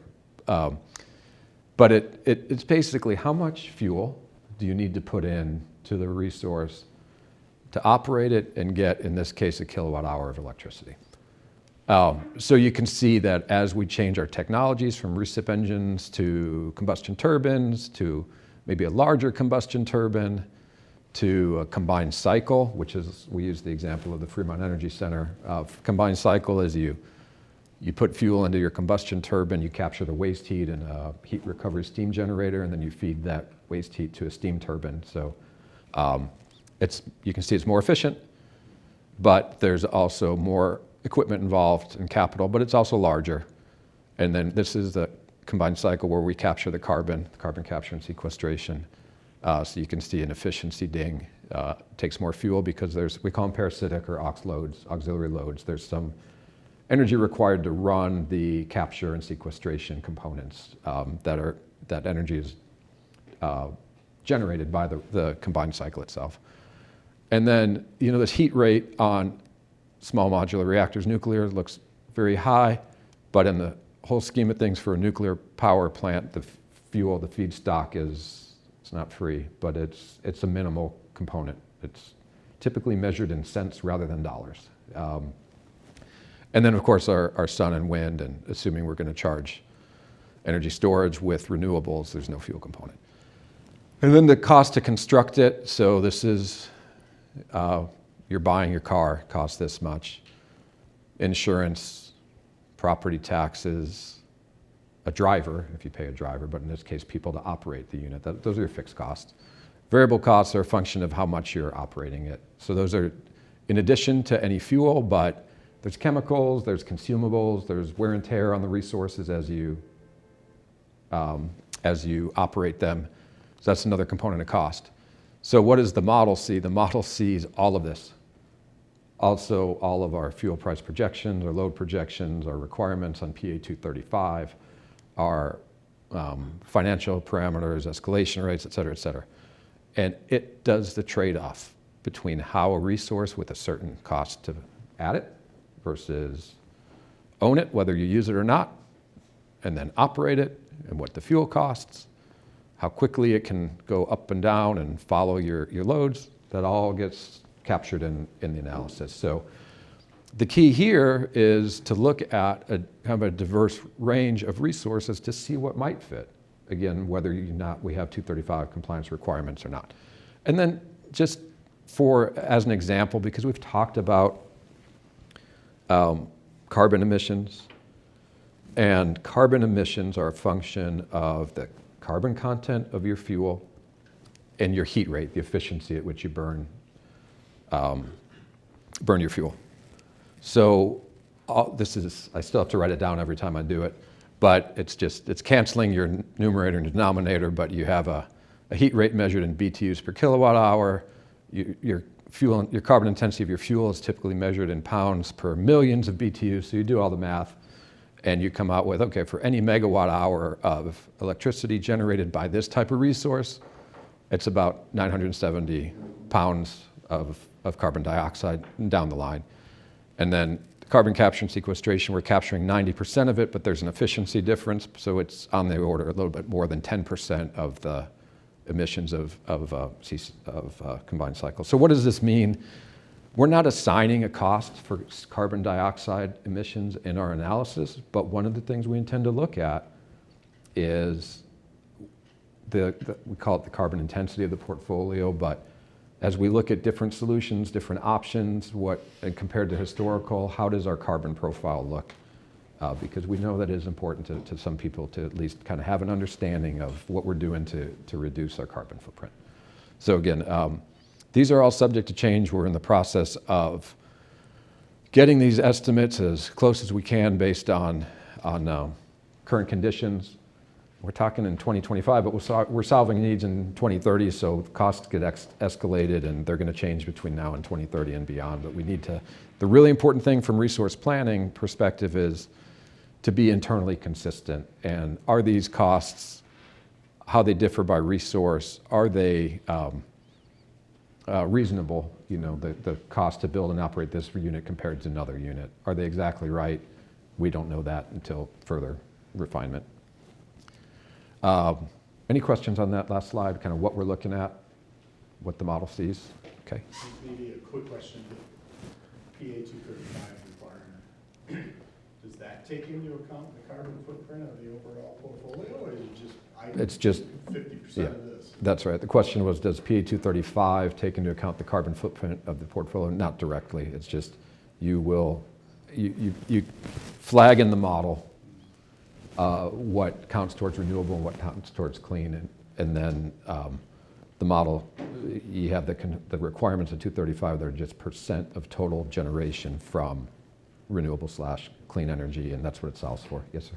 Is there a big difference in terms of life cycle? Like number of years that you can, yeah, sort of.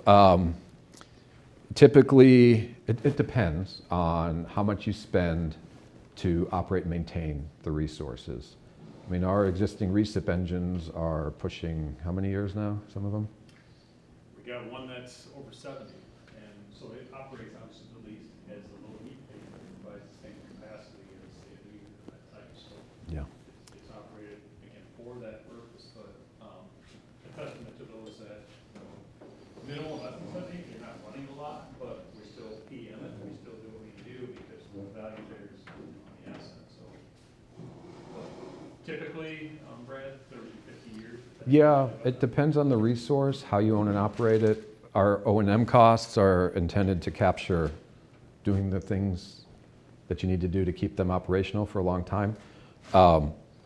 Some of the emerging technologies like solar and energy storage, maybe 20, 25 years, depending on how much you invest to replace and upgrade your panels and wires over time, or refresh the cells on the battery.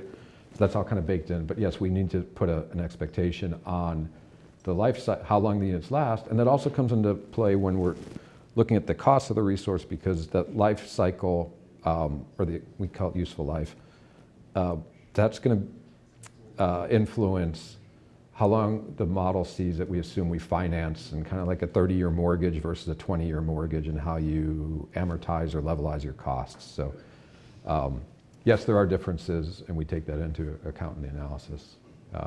But if you sort of try to do an assessment of if you look at all the recip engines or combustion turbines in the US that are operating, because everybody uses them differently and everybody invests in their maintenance differently. So what is 235 going to entail? You mentioned, we had some discussion earlier. What does it mean? Are we overbuilding? Well, this sort of shows, this is MISO. This is a projection of MISO. This is not Zealand itself. This is how is the state and MISO region, Zone 7, which is Michigan. Yeah.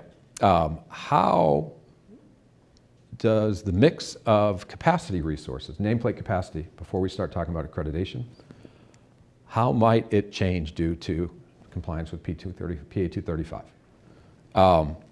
What's changing in here? Well, we see at a high level, with no 235, the market is expected to build more natural gas, probably combined cycles. Still some amount of increasing solar and wind over time. And there's a few other things, different types of resources, some energy storage. But when we tell the model it needs to find the capacity mix that allows compliance with PA 235, let's just kind of focus on what's changing. The orange, which is the gas, is going down. There's some natural gas with carbon capture and sequestration appearing out here. And then the biggest change is our orange and green, solar and wind, respectively, between, this is like kind of like, oh, this is purely economics.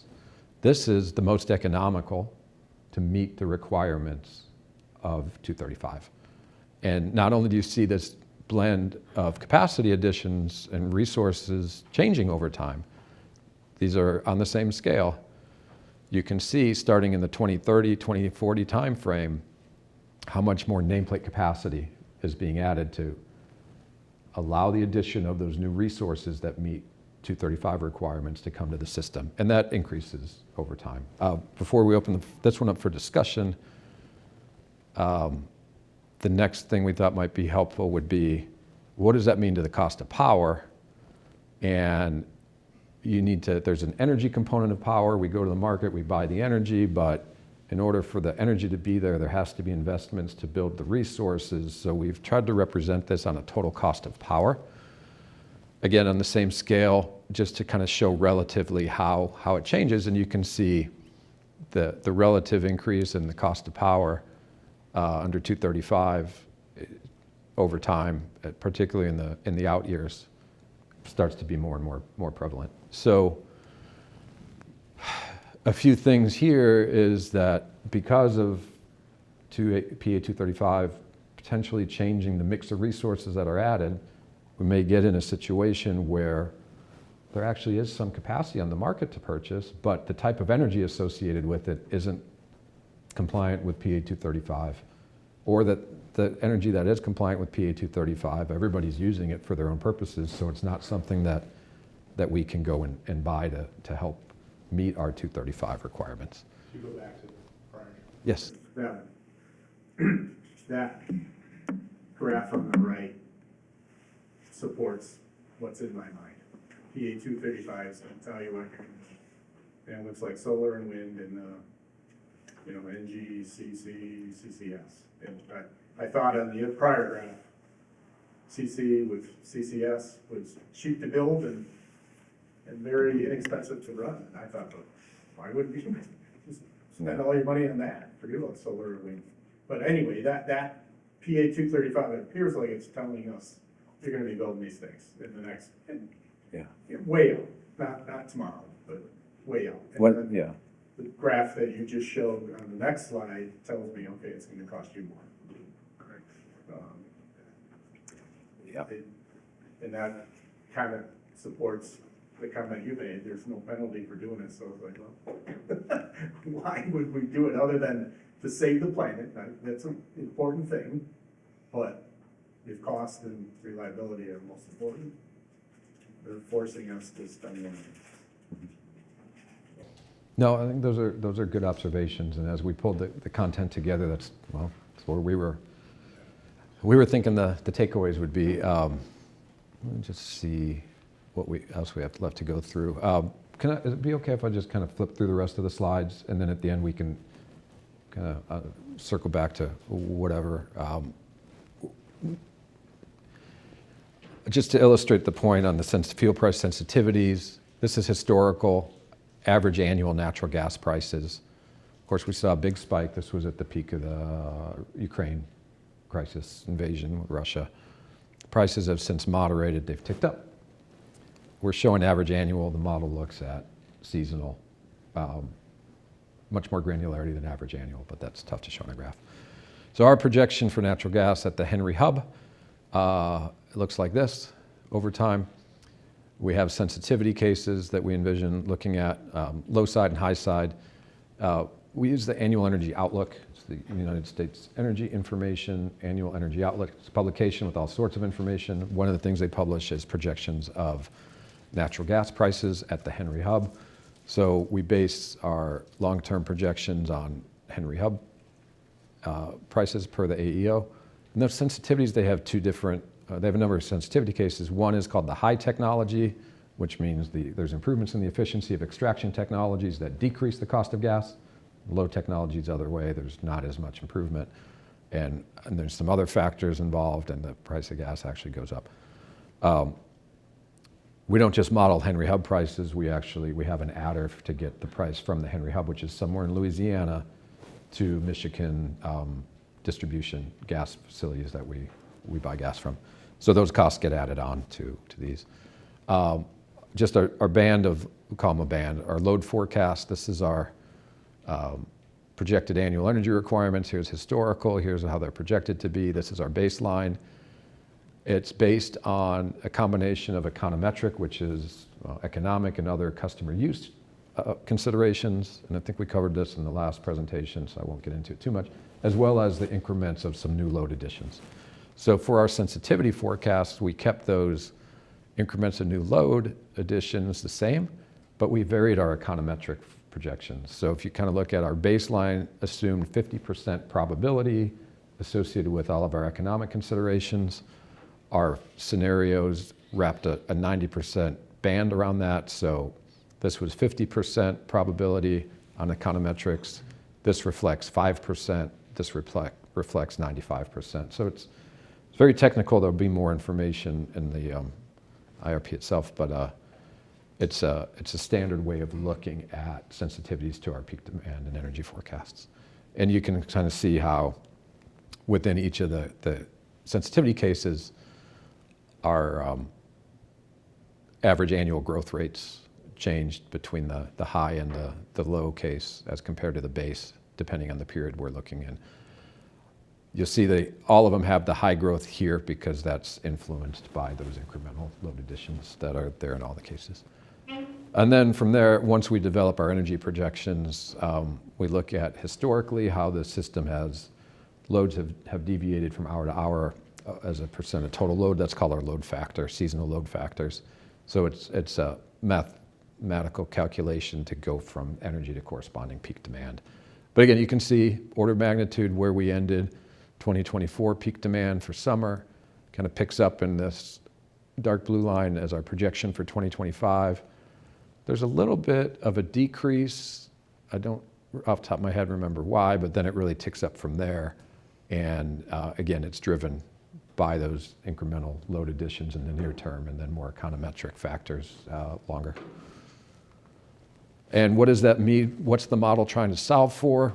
This is that same graph we looked at earlier without all the call-out boxes to show what's happening when, but just to kind of give an idea of the magnitude and the time frame. Even if we have our low load forecast, we need capacity out in the 2030-2031 time frame. It's just less than our base case. So again, what does that tell us? That some degree of confidence we need to be planning to do something in the 2030 time frame. And in 235, we talked a lot about we don't know what we're going to do on the sensitivity that looks at kind of something in between the bookends. We'll have to come up with those assumptions. And it'll be some combination of changing the renewable standard target and/or the years by which we need to achieve those targets, and the same thing with the clean energy. And then this just is a refresher on what the requirements are. Bob, to your point, we're good through 2029 with our existing portfolio, but the decisions on increasing utilization of renewable energy and clean energy to meet the 235 requirements kick in that 2035 timeframe. You know, we have a little bit, as municipals, we have a little bit, I'd say, more relaxed requirement. So up through 2035, we can meet that requirement with renewable energy credits. So even if we don't have the asset, we can buy the credits off another project, let's say, from a counterpart that's willing to sell them. Once you get to 2035, they have to be either under contract or owned. So you still have to basically do the attestation with credits, but you can't buy credits from the market to meet the requirement. The investor-owned utilities, I believe, starting at 2030, they're under that obligation. So that's helpful for us. Munis in the state recognize it's a harder hill for us to climb at the scale we're at to get to 50% by 2035. I mean, it's ambitious either way, but and we are strategizing that a little bit right now. I mentioned earlier, actual energy that we receive as part of our portfolio, we're about 20% today. So we retire 15% in compliance with the state's mandate, and then what we have extra, we can bank and carry forward a little bit. There's a time window to that, but it's strategizing that. So when we get to 2030, we're trying to be proactive in securing more resources, but also we're not hit with that. You went from 15 to 50% in 1 year. What are you going to do? So no, we're building that bank, trying to strategize for that. So yep. The other thing to call attention to, we mentioned last time, is the investor-owned, rate-regulated utilities. There's an energy storage component target, PA 235, that is not applicable to Zealand or other municipal utilities. So if the energy storage is beneficial to achieve requirements of 235, it may get added, but there's not a mandate to get to a certain number of megawatts of energy storage for Zealand. I think that's it. Questions and discussion, of course, we're going to talk about here in a minute. Next steps, we just want to call attention to this. We're here. Certainly appreciate all the input we got today. I think it's been very, very helpful. We're looking at determining the date. I think last time we envisioned maybe late February. I think it's going to shift to mid-March, so we'll communicate a date. We want to make sure we have enough time to get far enough along in our evaluation. The next presentation is going to do a review of today's discussion, but talk more about the final inputs and what we're seeing from the IRP in terms of the resource mix moving forward, what decisions Zealand might need to make in the near term. And as you can imagine, there's a lot of analysis that comes out of the IRP modeling, but it's the interpretation of the results and then using that to inform that action plan that's a very intensive process, and we want to leave time for that. Yes, sir. One more quick question, hopefully. You had the list of all the traditional energy sources, and what we use today, and then some that are new and emerging, wind and solar, and other sort of. Is there anything that is in the works that I haven't heard about, we haven't heard about, but this is the next greatest, next sliced bread, for energy? Yeah, so kind of what's emerging for new technologies. SMRs probably is a big the one. evolution of nuclear in the form of SMRs, if those who've kind of paid attention to the media. A lot of things are cyclical. So this has happened before, but we're in a cycle where there's a lot of federal government support and private equity interest in nuclear right now,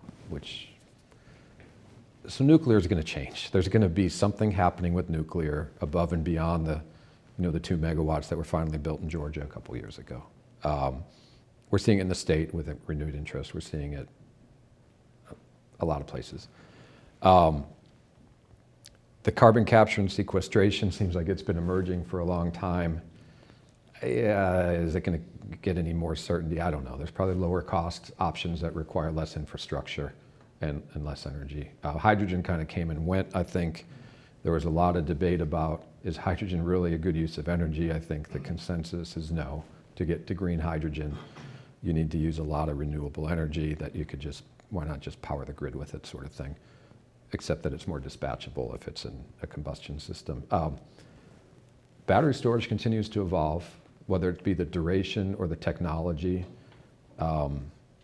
There's some renewed interest in pumped storage, which is just like it sounds. You kind of pump the energy during the time of day when it's storage, but when you have excess energy, you pump it and you fill a storage facility, whether it be it's not a battery, it's something else, and then you sort of use the energy as you need it.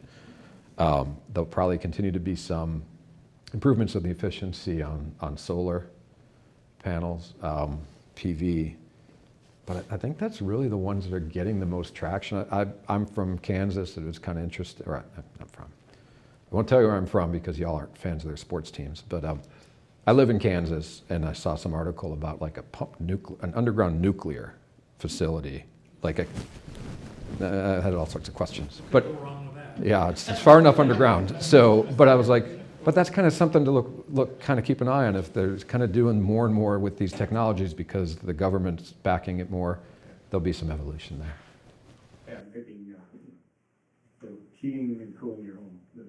And I don't know the technology you guys will know where you pump the energy. The heat pumps? Heat pump thermal. Yeah. Would that be an option for moving forward? And Zealand gives massive credits for people. Like more of a heat pump rebate program with your energy efficiency programs? So thinking outside the box on things. Yeah, I would think. And that would, if the industry is 70 to 80% of the need, I don't know. Yeah. Well, every megawatt's important. Every dollar's important. Every megawatt hour is important. And we have from the DSM energy efficiency perspective, what can we incentivize? I think there used to be more on the federal level for tax credits for geothermal heat pumps, other energy efficiency measures in the home. I think those maybe have gone away. I'd have to check. But increasing appliance efficiency standards, those are embedded in our load forecast. Codes and standards, customer usage trends over time. That's part of the econometric piece. So we are capturing some of the efficiencies on the demand side in the load forecast already. And as far as expansion of rebate programs, I think it's something that y'all probably look at upon occasion, and criteria and eligibility and dollar amounts. But when there's a finite amount that can be distributed, you sort of have to pick where it goes and what the customers are most interested in. Any other questions or comments? No? I'll turn it back over to you, Andy. Thank you, Brad, and thank you, Bob. And thank you all. So 2 hours and 5 minutes. You guys, I don't know if you have wellness programs through your insurance, but you should get at least 6 credits for hanging in there with us. Thank you again. So going back to this slide on the timing, where was that? At the end. Very end. I'm going the wrong way. Okay. So I just want you to take that February 19th date off of your calendar. So that mid-March date, we will communicate that with you as soon as we know what that is. But anyway, anything else I need to cover? It's on the slide, but if you have questions, comments, feedback, I think we invite that through the website still, right? A few ways to see that here, so please. I think this has been the most interactive of the sessions, and we certainly appreciate the thought that you all provided and being willing to share that. Please continue to do so. Thank you very much. Thank you. Much informative.